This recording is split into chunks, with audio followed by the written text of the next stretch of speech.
bisa baik tapi nggak hamil-hamil, itu yang dibilang sekunder. Nah, untuk kalau tadi pertanyaannya, dok, memang kalau dilakukan inseminasi sering terjadi bayi kembar. Jadi sebenarnya enggak juga, malah sekarang yang terbaiknya itu bagusnya kalau bisa jangan kembar. Kalau bisa jangan kembar, karena apa?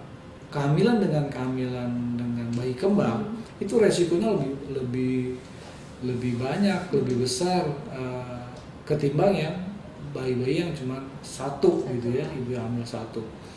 Cuman memang kalau yang dilakukan, kenapa kok banyak nih sering nih bayi kembar pada ibu yang diinsem, pada ibu yang di bayi tabung? Karena gini, pada proses dia melakukan inseminasi atau melakukan bayi tabung, itu prosesnya kan sebelumnya dilakukan distimulasi ovariumnya, artinya dirangsang telurnya biar yang matang itu lebih banyak, biar kemungkinan untuk hamilnya lebih besar.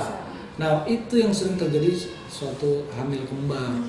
Jadi seperti itu. Jadi tapi juga enggak selalu harus jadi bayi kembar gitu. Kayak gitu.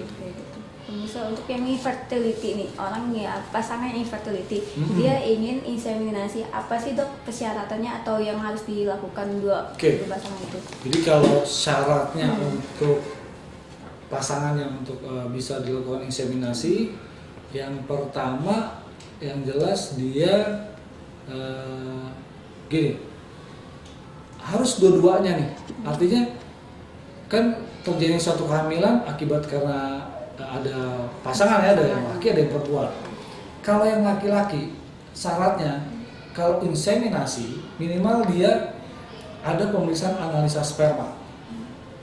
Dari analisa sperma, yang penting dia kelainannya nggak sampai yang paling jelek. Artinya analisa spermanya masih yang ringan sampai sedang.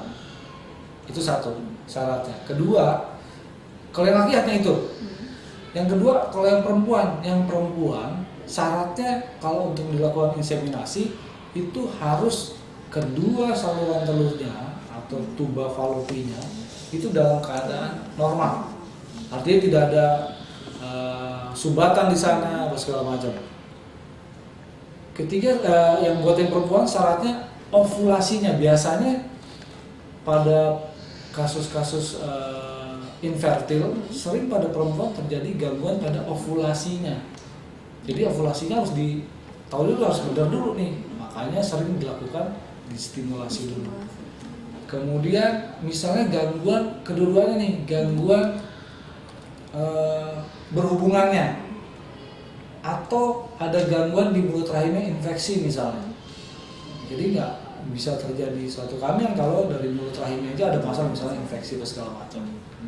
Jadi syarat-syarat itu harus terpenuhi dulu. Gitu. Nah, untuk presentasi keberhasilan inseminasi berapa persen gitu dok?